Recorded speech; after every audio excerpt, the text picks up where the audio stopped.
Welcome to the Worst of the Riot podcast. Coming up, how old is too old to be watching cartoons? Also, should we be trusting Apple? Probably not. And more on the Worst of the Riot podcast. A little upset that I just saw this.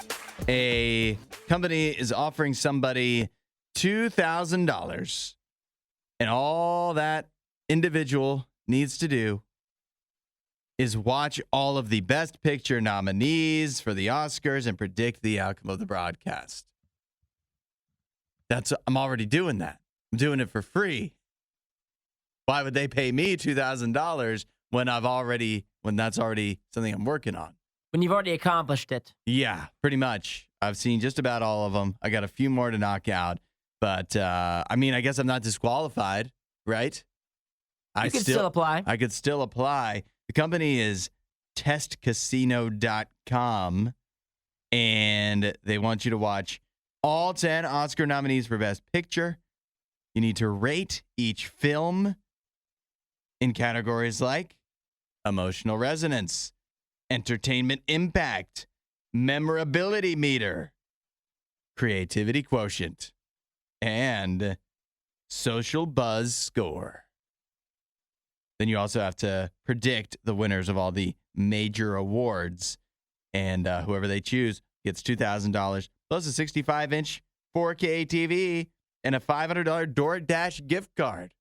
It's a pretty good deal. Do people still watch all the movies? Does that matter to people? It matters. It matters to you, obviously. Yeah. But I'm saying to the general public, it's watching, because I've never been one that says I'm going to watch all the Oscars movies. Yeah. Is that something that people regularly do? I think it's a big undertaking for most people. I don't think I am most people. So even though I enjoy going through all of them and scoring all of them, I don't think the average person could sit through all of these various movies. Let me ask you this then.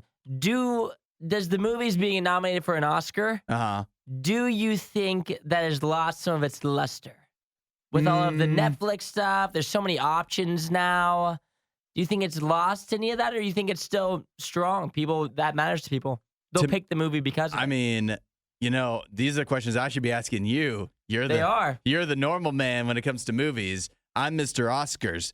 I think, could I put it this way? I think any of the individual movies nominated for an Oscar this year, or any year in particular, them being nominated for an Oscar doesn't mean much to a person like you. But I think over time, you look back, and when somebody can say Academy Award nominee, I feel like that matters to people. That it's like, oh, that shows that they're actually like serious and real about what they're doing. And are good at it. I think people still probably think that. But any of the movies, I don't think a lot of average people are rushing out once the nominations are announced because it's like, oh, these are the good movies. Because I think people don't know. I think people don't generally know. Like, if you ask me what's up for Oscars from this past year, I would know. Yeah. What's up for them. But I will say, because yet again, with the Netflix and Hulu and everything, the category that I do look to is award-winning movies. That's one of the categories. Yeah. And so if it's in that category, I know it's probably going to be a good movie. Mm-hmm. And so I would say in that area, I am more likely. But if it's not in that category, I don't know what has won Oscars. So I don't care to pick it more than the other ones because I don't even know it in the first place. Yeah, I feel like for most people, it's a nice little thing to add to the resume, but nobody's going through. It's a small group of us cinephiles that go through watch all of the Oscar movies every year, or at least most of them. And I almost think there's some people that see the Oscar movies, and obviously, like, I can imagine a person that saw Barbie. Barbie's nominated for Best Picture, and maybe even saw Oppenheimer, but then they see some of these other movies that are nominated for Best Picture, and it almost makes them less likely because they're like, that must be too fancy, too serious for me, even if they've already seen some of the other Oscar nominees. So, but hey, applications are open through March 9th, which is the day before the Oscars. Feels like late to do it at testcasino.com. Do yourself a favor and follow The Riot on Instagram at RadioU Riot. You think about the worst people to steal from. I mean, stealing's wrong from anybody, But the top of the list of people you don't want to steal from, I think like the elderly would be up there. That's a big one. That's the first one I thought of. Who else? Who else would be top on the list? Stealing from the elderly, children. Children, particularly maybe Girl Scouts. Oh, no. That's exactly what one man in Fort Worth, Texas did. Police are now on the lookout for a guy who robbed the Girl Scouts outside a Walmart while the Girl Scout and her adult supervisor were seemingly distracted. A man walking by the table snatches the money and makes a break for it. And so now there's a surveillance footage, and the man yet to be identified as of this time. And so police are trying to find any leads they can possibly get to try to track down this Girl Scout thief. Of all of the places to steal from, it's pretty low. And you think about it too. He stole the money. He could have easily stolen the Girl Scout cookies that were sitting on the table. He probably would get away with that. They're not going to make a big stink if he just took a box of cookies. But he had to take the money. He needed the cash, apparently. Yeah. And there's people everywhere in this video. Yeah. Nobody goes into action. Nobody. There's like 15 bystanders. And they all just watch this dude just run away. And yet again, with this little girl's money. You think about anybody that you might want to step in and support, that somebody might want to stick their foot out and trip to help out the victim of the crime. It'd be Girl Scouts. And still everybody just kind of minds their own business and does not get involved in this guy able to make a clean getaway. And there's so little chance this man gets caught. At this point, yeah. I mean, the video is like, you can't even tell. You can't tell. They have a pretty good picture of his face, but I'm seeing the second photo now. Maybe we can't catch him. Maybe, but how much effort are they going to put into catching this guy? Because it was like $40. Right. How much could it possibly be? They should catch him. To prove a point. Yes, to prove a point. It's Texas, too. It's Texas. This is such a low-tier crime. Yeah. Stealing from the bottom of the barrel. You're a child. Mm-hmm. You're stealing from a child. You need to reevaluate some things. And this was, you can clearly tell that this was a premeditated plan. He walked outside of the Kroger, Walmart, whatever, and had nothing. He didn't buy anything from the store. He walked in the store, saw the Girl Scout money sitting there probably, walked out, knew he was grabbing it on the way. You think he went to Walmart that day and he was thinking when he pulled in, he was thinking, I'm going to steal something. And he was walking into Walmart and then he saw the Girl Scouts and he's like, well, it'd be much easier to steal from the Girl Scouts than Walmart. The Girl Scouts don't have loss prevention. And so there he goes. I also think this is a learning lesson for the Girl Scout. You can't just leave the money sitting out obvious like that. It was horribly placed money. Yeah. It's sitting in like a basket next to their table. Yeah. Just out on display. And it's like propped up to where that's just an easy grab then. Yeah. Who keeps money in a bag? It's unusual. It seems if you're asking for it to get stolen. I'm sorry. That's a horrible place. That's his defense. He's like, I'm teaching her a lesson. The Girl Scouts is about preparing you to achieve future goals. You're not going to achieve future goals if your money's always getting stolen. So don't leave it out. Regina says Texas and no one stopped him, ?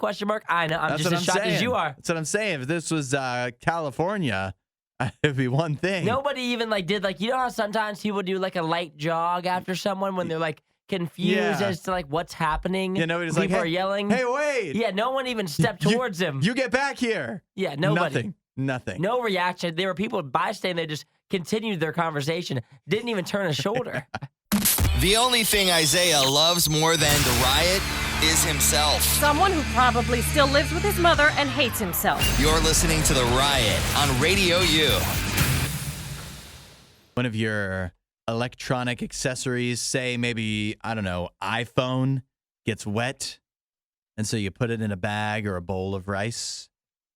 I haven't had the water issue with any of my phones. Wow. I've been pretty good. Lucky you. You know anybody who's done the rice thing? I am sure I do. It's a trick that's been used or recommended for years now until today. Apple has put out a recommendation that people do not put their iPhones in a bowl or a bag of rice. They claim that small particles of rice could get inside and damage your iPhone. So they say don't do it. Do you trust them? Do you really trust them? I don't trust them. I mean, they made the dang thing, but on the other hand, they seem to like to find any reason they can to get you to come into an Apple store and get one of their guys, one of the geniuses to fix it. And maybe say, oh no, I can't fix it. New phone. You're going to have to get a new one. Yeah, but they did put out some recommendations of how to fix it instead. So maybe we follow those. What are those?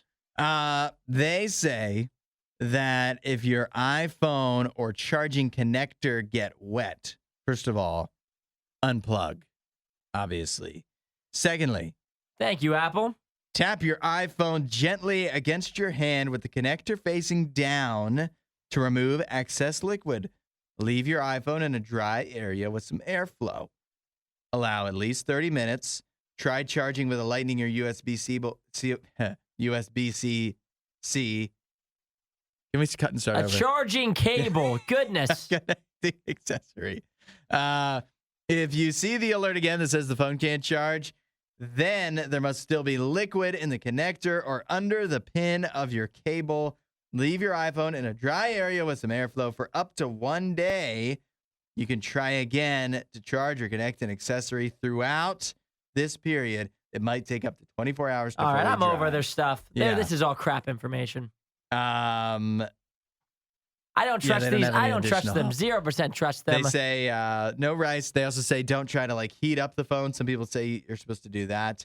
You don't trust them? No trust. I mean, if you think about it, if you have an iPhone, it feels as if every time a new iPhone comes out, your iPhone gets worse. Yeah. Every time an update is installed on your phone, it feels as if your phone gets worse. The thing that's really upsetting me right now with Apple is my iPhone has a ton of storage, like an unreasonable amount of storage. Yeah. And I have somehow filled it up. And I am of the belief that I have not filled it up. I think they are lying to me. And for making stuff up. It makes no reason. They're like, there's no reason this makes sense. I have 250 gigabytes of storage on my iPhone. Should be more than enough. Yes. And my roommate has 16 gigabytes. Yeah. And it shows for some reason on my phone, I have 70,000 gigabytes of photos. And my roommate has 3 gigabytes. Yet we have the same amount of pictures. So I don't believe. Did you try uploading them to the cloud or something? See, then I don't even believe in the cloud. I don't know what the cloud is. I don't believe in that either. Isn't it iCloud? I'm sure I have some cloud. Yeah. But I don't know where the cloud even goes. Nor do I know how much room I've got up there. Have you tried clearing any caches? I have not tried the caches. You gotta clear the cache. And the thing about the cloud too is they're always telling me my cloud is full. Would you like more cloud? I don't know. No, not the cloud. The full cloud. I don't want more cloud because I don't know what cloud is. All right, so I'm tired of Apple. Well, they're making me upset. It's them storing your photos, your data, not locally on your phone, but elsewhere. Somewhere else. Like you upload it and then you can download it again, but it's just online somewhere. I'm just pushing that off only those you gigs can get. Yeah. And paying for the cloud. It's like I'm putting a storage unit. Oh yeah, you got to pay for it. You don't want to do that. And That's stupid. I don't. Just delete some pictures. Delete the pictures, exactly. What screenshots am I putting on the cloud that I really need to save for months down the line? I need to clean out my phone. I don't know. There's probably a tech person that's really upset with you right now. Either way, Apple, a big iPhone user. On my bad side right now. Yeah. So if you do drop your phone in water, you're going straight to the rice. No, straight to the rice. Just to stick it to Apple. I'm not going to an Apple store. We're not sure who behaves worse, the Riot or their dogs. I don't even know how to behave like a real human being. The Riot, Radio U. Apple now recommends, they've specifically set out instructions. Do not put your iPhone in rice if it gets wet. Isaiah doesn't trust him. A lot of people, I don't know if you saw Isaiah, chiming in, like Jim, who says he had an earpiece get wet and the bag of rice fixed that. I didn't even get to say, yeah, I've had a bag of rice success stories. You know what? The bag of rice might get particles of rice in your phone and damage it, but my phone being wet really definitely seems to be damaged. So I think the rice feels like a better way to go. Nicole says it sounds like your iCloud storage is full, but your phone storage is actually not. And so you don't need to delete anything. Your phone is fine. That's what Nicole says. So I'm good to go then. Yeah. Yeah, you're totally fine. Yeah. So a lot of texts coming in. People saying, I guess, unsurprisingly, people not necessarily supporting you in your phone issues. Not supporting me in my phone issues. It sounds like they think you don't know what you're doing. Is what I'm getting. Yeah, that's fair. I mean, I probably don't. My storage feels like it's full. Mm-hmm. It keeps on telling you my storage is full. Mm-hmm. And so if somebody wants to come over and delete things or back things up or do whatever they need to do with my phone, I feel like as a 25-year-old, I would be able to figure out how to use an iPhone. I'm pretty technologically savvy in that way. So that's another reason that I get upset with Apple, because if I'm confused about my phone stuff, how do you think my mother is doing? Imagine all the other people, that are just probably buying up even more iCloud storage. Even though no idea. Not necessary at all, possibly. I'm trying to explain the cloud to my dad. I don't even understand it. You think he's going to understand the cloud? He doesn't know the cloud. They don't call them geniuses for nothing. That's all I'm saying. And so for Apple to put us in this position, not a fan of mine. Yeah. But I got a couple questions here for you, Hudson. All right. At what age are these things no longer acceptable? We're going to kick it off with cartoons. I don't know if cartoons are ever not acceptable. You think that they're good to go forever? To watch on your own? Mm-hmm. Admittedly, it'd be weird to walk in and your grandpa's watching cartoons. But I'm a grown man. I'll watch cartoons. I will watch SpongeBob on my own. Was there a point in your life where you felt embarrassed to say that you still watch cartoons? Because I felt that. From mainly my peers. I feel like when you get into high school, it feels as if anything can be embarrassing. That's true, yeah. Like my younger brother is obviously watching cartoons, and I was like sticking my nose up at it while also wanting to watch SpongeBob. Yeah. But I'm like, I'm too old for that. And now that I'm 25, I'm like, I'm not too old for that. It's just definitely like the best shows. It definitely depends what it is. You know? Because some grown-ups now, no kids will watch Bluey. People love Bluey. See, that's for me. Even though that's for a child. But for me, I feel like I would feel weird watching Bluey, but SpongeBob, fine. SpongeBob forever, okay. Peppa Pig, weird. But I'm trying to think of another one. See, because then we think it's just SpongeBob, okay? No, is it just SpongeBob? No, because Scooby-Doo, Scooby-Doo is fine. Phineas and Ferb, possible. Possibly okay. Yeah. Because I think SpongeBob kind of skews this. I think most people would say SpongeBob is fine. Yeah. Because it's so legendary. But there are shows that now as an adult, I think it'd be weird. Also, my girlfriend watches Wizards of Waverly Place a lot. For me, I'm like, I'm in the middle on that one. Could it just be, is it just the shows you grew up with? Could be. Like if I was, what are the popular cartoons now? I have no idea.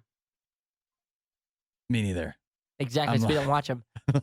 How about this next one? Setting multiple alarms to wake up. Never too old. You don't think so? You don't ever have to stop that. I think if you're like living with your partner, that's going to be annoying for them. It doesn't seem to bother my wife very much. So she doesn't care that you have 7 alarms? I have 3. I usually. Oh, okay, well, that's like a baby amount. 3 is not bad. Some people set like 11. There's people that are going to text in that set like 11 alarms. Yeah. My roommate sets an alarm to go off 2 hours before he wakes up. No, he does That way he knows that he has 2 hours left to sleep. He said it feels better. And then he has wild. 17 after that. That's wild. You got more of these? I have more of these. Yeah, we should do some more. 8772 RadioU. Chime in on when you're too old to watch cartoons, when you're too old to set too many alarms, and Isaiah's got more coming up. Disinformation, mispronunciations, bad impressions. That's Hudson. This is The Riot on Radio U. Stephanie says, does that include like Adult Swim cartoons? cartoons made for grown-ups. Are you ever too old for that? I don't think you can be too old for like The Simpsons or anything like that. If they're made for adults, then how could you ever be too old? Sarah says for cartoons you could watch as a grown-up, Clone Wars. You're never too old for that. Clone Wars is fire. I've watched Clone Wars. I never watched any of the Star Wars cartoons. Not for me. Chad says, Bluey is amazing. I'll start watching with my daughter, and she'll get up and leave, and I'll keep watching for a few more episodes. I've never seen Bluey, so I can't talk to that point. I've never seen it. But that sounds wild to me. But only because I've never seen it, and they say Bluey is made for young children. I don't know what Bluey is. It definitely feels like a younger show. D says, if you grew up with the cartoon, it's fine. It's cool. Okay, that's a good standard then. So if it's something something that's new, I can't watch it. No, you couldn't watch. Apparently, Moon Girl and Devil Dinosaur. I looked it up. That's on Disney Plus. That's like a newer cartoon. You couldn't watch that apparently, even though I know full well there are adults that watch that. I'm not one of them. I've seen it. I don't watch it, but I know that grown-ups definitely watch that. So how uncool can it be? What else was on your list? We also talked about setting multiple alarms. Yeah. D says, I set an alarm an hour and a half before I need to get up to take my asthma meds, and I usually go back to sleep. Well, that seems like a necessity. Yeah, right. I'll say the next one. What about living at home? This is a touchy subject. This is touchy. Some people are going to get upset. People get mad about this. We're not saying, I know that there's people that are older that live with their parents. Yeah. And they're totally cool with it. Mm-hmm. And that's fine. You could say... Sometimes it feels like your parents live with you. It does. You kind of make that transition. Yeah. Maybe you're helping pay the rent. Maybe your parents need you to live there. Yeah. And you're helping them out. Mm-hmm. But also, many people do move out. Mm-hmm. And you could even ask the question of, at what age is it a red flag if someone you're dating is living with their parents? Because lots of my friends do. Yeah. That's a tough one because you think of it too. I know in the United States, I feel that we are more adverse to living with your family than people in other cultures.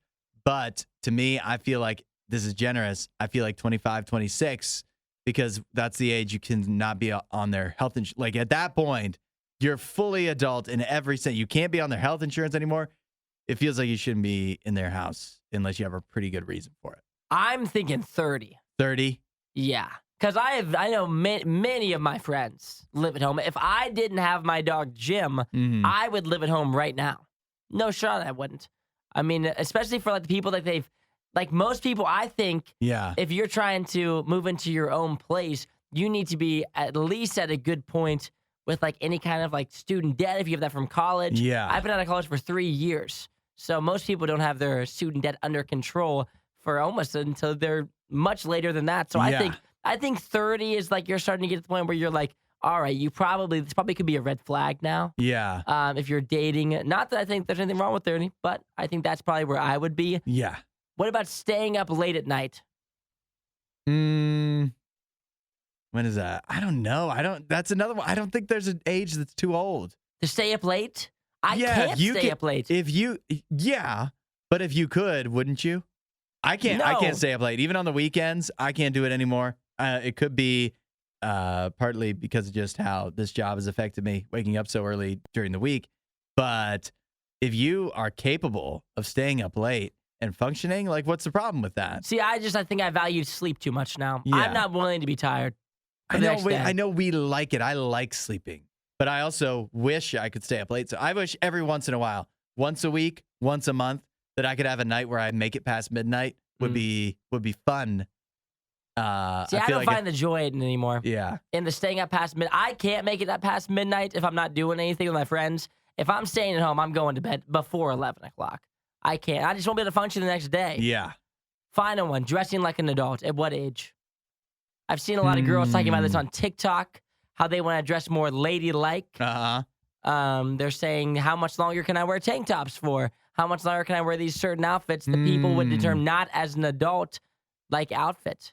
Like, I don't dress like my dad. My dad wears khakis every day. 28. 28. Yeah. I like the Stern number. Yeah, I love the Stern. I kind of agree with you, too. Yeah. I think that's pretty spot on. That's your transition. That's a transition. So you're saying at 28 years old, I have to stop wearing sweatpants to work? Because you wear jeans every day. I wear jeans. I'm very grown up. I wear a belt. You got to wear a belt. Oh, my gosh. You hit 28, you got to wear a belt. I like it. You hit 40, you got to wear a braided belt. There's never been a can of worms they didn't open. The Riot, Radio U. I have here a new report from Wallet Hub. It details not only how hardworking we are as an American people, but also the most hardworking cities in the United States.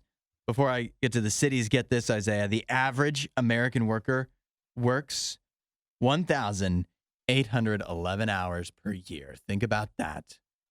1,800 hours you work every single year. You're giving up your life to go to work.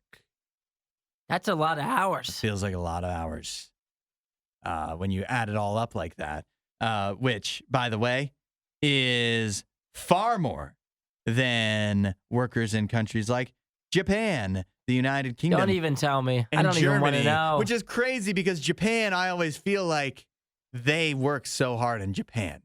But we're working more. Working harder. Hard to say. Working longer. Working more. Absolutely. We spend more time in the office. Are we doing anything? Yeah. We cannot be sure. But we're in there. Yeah, we are. Or we're at home and we're clocked in. Now, one of the two. If you had to guess the most hardworking city in the United States, which city comes to mind? Well, you think about like New York, the first one. Yeah. They say it's busy there. City never sleeps. They say it's hard to make it there. Yeah, it's hard to make it. Some if you can people make it there, you can hard. make it anywhere. You got to be working hard there, right? Not a bunch of slack-offs there. Yeah, but not enough to make it into the top 5 most hardworking cities in the United States. Who's at the top? See, if I was going to guess, I would have said, because I have an impression of like the Midwest. You know, I'm thinking cities like Pittsburgh, like the steel workers or whatever, Cleveland, the coal mines. Detroit, yep. Yeah, right, the auto workers. So I was thinking, Pittsburgh, Detroit, something like that. I don't know if those are the hardest working places. Those are the places that it stinks to work in. Yeah. Like your job just stinks. Well, those also weren't near the top. The number 1 hardest working city, believe it or not, according to Wallet Hub, is Washington, D.C. Oh, that's what they'd like you to believe, isn't it? They say that not only do people in Washington, D.C. work the longest hours, they work more hours, they also leave more of their vacation time unused than most other cities. That makes sense because all of our political officers have like 160 days off. That's probably why. And so they're leading 80 days off. Probably like hitting the golf course with like some other dignitary counts as working too. Number 2, Irving, Texas. I don't know where that is in relation to the big state of Texas, but Texas very well represented in the hardest working rankings. Because not only was Irving coming in at number 2, you also have Dallas, Austin, Corpus Christi, Plano, Fort Worth, Arlington, Laredo, and Garland were all in the top 20. Yeah, Irving's kind of on the west side of Dallas, in between Fort Worth and Dallas. They get a lot of work done. Apparently they're getting work done down there. Yeah, in the DFW. Cheyenne, Wyoming was number 3, followed by Virginia Beach, and then Anchorage, Alaska at number 5. I guess in Anchorage, what else do you have to do but work? You're just working. Same thing with Cheyenne, pretty much. You're just working. And then Virginia Beach, that's a big, that's a military town, right? So I guess they live at work pretty much. They're just working. Yeah. But I did also think it was just, the list is interesting. It is crazy that we work so much more hours than other countries. I hate that. I know. Isn't that the worst? Yeah. Yet, like, we have, obviously, we work more, but we're also considered the laziest. Is that not true? They think that we're, like, fat and lazy. Except for, like, French, yeah. They think we're, like, fat and lazy, but we also work the most hours. Mm-hmm. We just have a terrible rep. Yeah. They just, you know what? They hate us because they ain't us. Because we're just so successful. Yeah, that's right. Add a little Riot to your Instagram feed. Follow @RadioU Official. The Riot. Radio U. As I understand it, there's a new season of Love is Blind out on Netflix now. Isaiah, you ever watch that? I have not watched it, but I have seen on TikTok the travesty that is currently happening. Yeah, you are our dating show guru here on The Riot. I've seen some controversy, too, going down with the new season of Love is Blind, revolving around Chelsea is the woman. Mm-hmm. Why don't you give the quick explainer? Love is Blind, a dating show where you don't see each other and you try to fall in love without looks. Mm-hmm. The big controversy is Jimmy, who had pretty much narrowed himself down to 2 females, Jessica and Chelsea.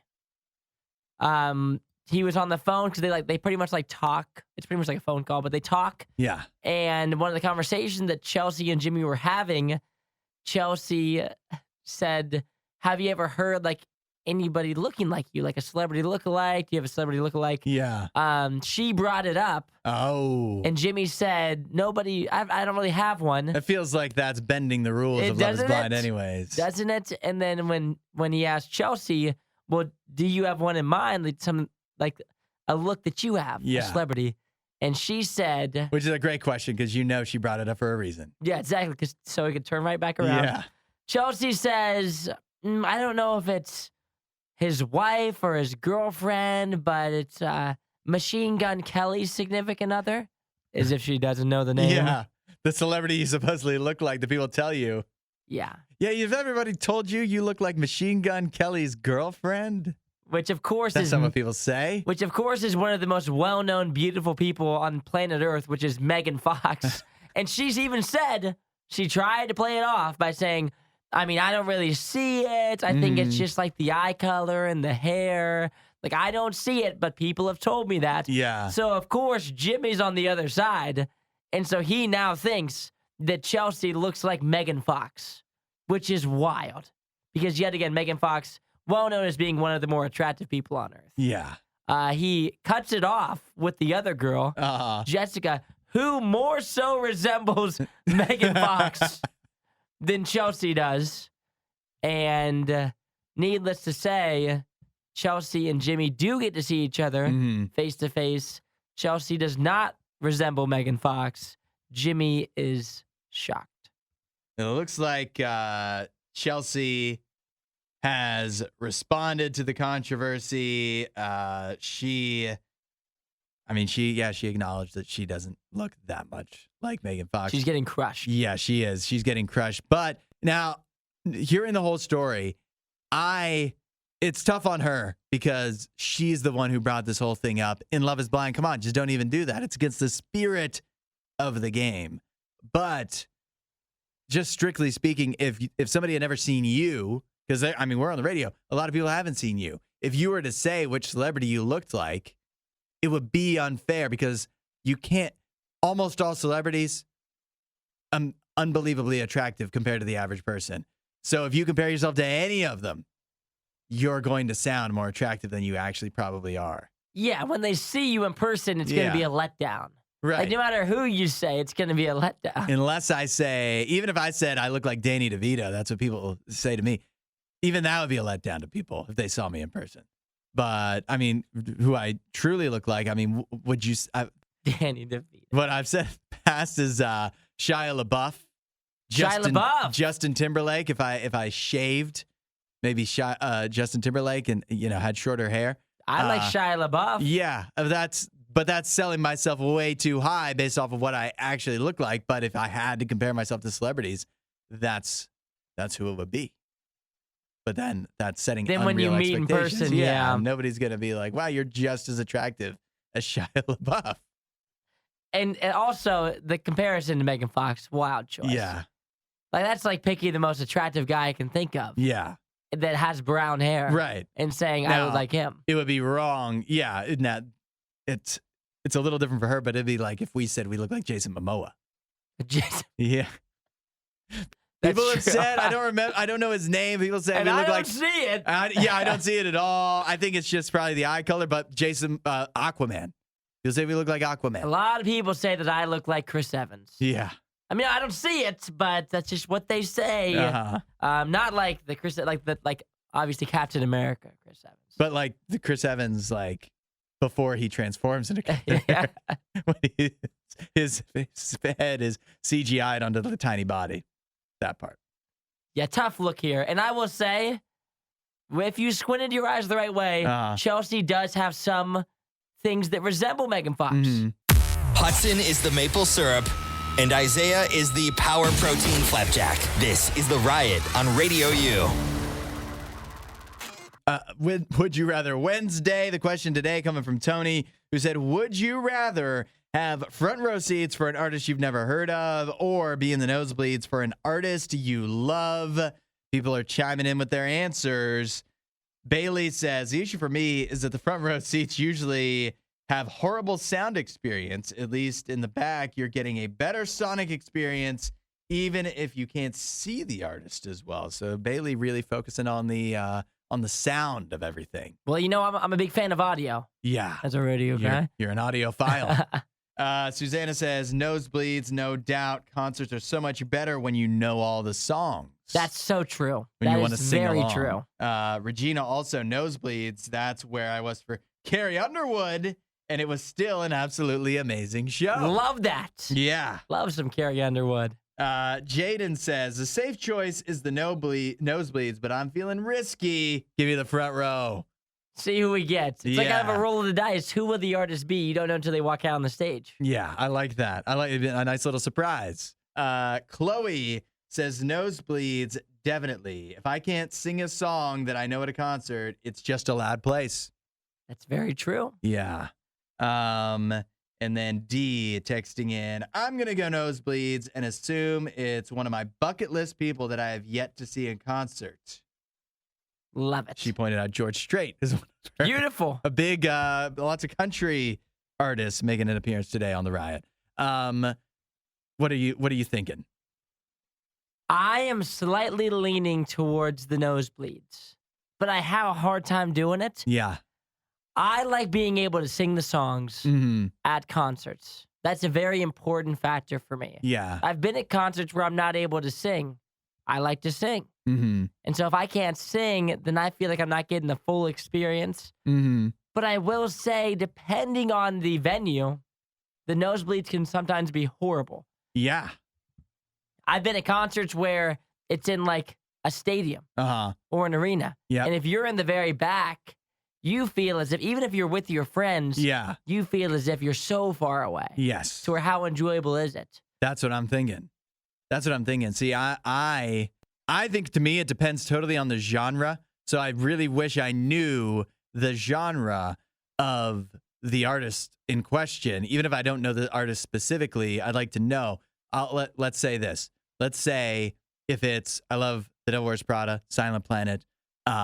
If it's a band along those lines, I would rather see a band I've never heard of in that genre from the front row and dance or mosh or whatever, like have the front row experience, even if it's a band I don't know, and be up front. But like, I don't think a Devil Wears Prada show would be quite the same from the nosebleeds. But if it's kind of like Dee's saying, like a bucket list kind of artist, because I'm at that point where there's a lot of artists I like now that are, they're near the end of their life. And so if they're only doing a few more shows, I'll take the nosebleed seats and see them if it's like, singer-songwriter type of thing. Somebody maybe not as, they're older, it's not as high energy of a show. You can enjoy that from the nosebleeds. But if it's metal, if it's EDM, it's a rock show, I want to be up at the front row. I like that take. Yeah. I think I can agree with that for the most part. Given if it's totally unknown, if it's just either artists you love or artists you've never heard of, and you can't get any more information than that, I'll take the nosebleeds. Okay, I agree. Yeah, that's really the safe choice. I think it is too. And obviously, the venue stuff is different. If it's a small venue, then nosebleeds aren't that bad. Mm-hmm. If it's a humongous venue, then you're going to be sitting top row at the Schottenstein Center or something crazy. Do small venues even have nosebleeds? Some might say. No. Yeah, it's tough. So, but nosebleeds, that's where I'd lean if it's all unknown. Aaron says, I was in the nosebleeds for Jimmy Vaughn and Eric Clapton. It was incredible. You don't always have to agree with Isaiah to always disagree with Hudson. The Riot. Radio U. What is your level of interest in the upcoming solar eclipse, Isaiah? For many of the moon, eclipse, solar things, I need to get a better explanation as to what exactly that means. Okay. The solar eclipse, this is a total solar eclipse, a total eclipse of the sun. And that means it's gonna completely black out for certain parts of the United States in this instance for about 1 to 4 minutes on April 8th in the afternoon. And what's cool is, one cool option is Delta Airlines, because the way the solar eclipse works is it like you can view it like it'll start down in like Texas and you'll be able to see it from there. And then it moves, the eclipse moves over time from Texas moving up to like Michigan and over to the East Coast. And so Delta Airlines had a flight they announced yesterday. It's already sold out, where the flight was going to follow the path. They call it the path of totality. So like the whole time you were flying, most of the time you'd be seeing the sun blacked out by the moon. That's pretty slick. Yeah, it's pretty cool. My question is, when is the next time this is going to happen again? Right, is this one of those that doesn't happen every 30 years or something crazy? You might remember it happened a few years back. Propaganda wrote a song about it from RadioU. But this is the last time it will be visible in the United States until 2044. So not quite a once-in-a-lifetime That's 20 years. But yeah. I could be busy that day. I probably should get this on my calendar. And just because it's I don't know the path of totality for that one, just because it's visible in the U.S. doesn't mean it'll be visible where you are. This one will be.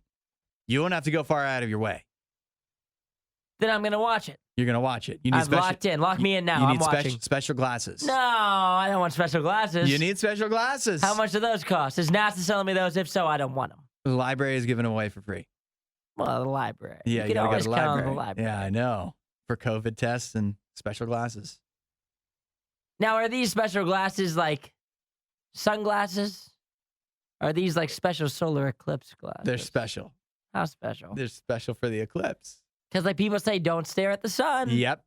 And even though the sun is behind the moon visibly, that doesn't mean like the UV rays aren't still shining down. Okay, so this is like you're allowed to stare into the sun if you have these glasses. You have to have the glasses. April 8th. I'll be watching. In the afternoon. You want to have a party? Oh, a party? People are having eclipse parties. Are they? Yeah. What do you have at an eclipse party?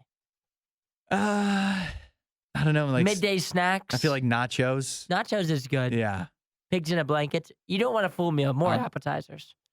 Yeah. Yeah, that's right. And it's in the afternoon, too. Like, for us, it'll be like 3 o'clock or something. Kind of in between times. Yeah, you don't want to spoil your dinner. So. I'm in for the solar eclipse. Count me in. It sounds, I'm really looking forward to it. April 8th. It's going to be a fun day. It's going to be fun. And it's one of those things, and Propaganda talked about this in his song when it happened a few years ago. It just brings everybody together. Do we get the day off? If you're in school, yes. Well, that's ridiculous. For most people, but not us. It's well after we're done at work. It's at 3 o'clock. We leave way before that. I gotta get ready. I gotta get ready. I'm all in. I told you I'm all in on the solar eclipse. You're gonna have to use a vacation day. I might have to. Find more Riot content online. Riot.radiou.com.